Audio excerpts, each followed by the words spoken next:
Many a times, what happens is we soak the rice and the dal for idli or dosa to grind the batter.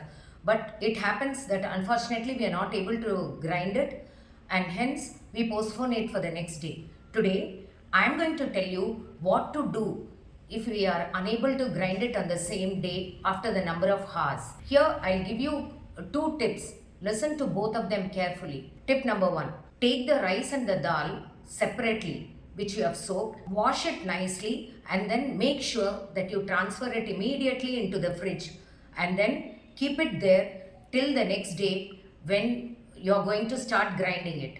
Tip number two, after removing the rice and the dal from the fridge which you have stored, make sure that you had drained out all the water which is present in that, and even before transferring it into the fridge, make sure that all the water is completely drained off and washed well before you transfer it into the refrigerator. After, whenever it is ready for grinding, take it out, wash it with little fresh water, and then start grinding it. By doing this, what happens is the delayed number of hours which creates the foul smell in the rice and the dal could be avoided. Thank you.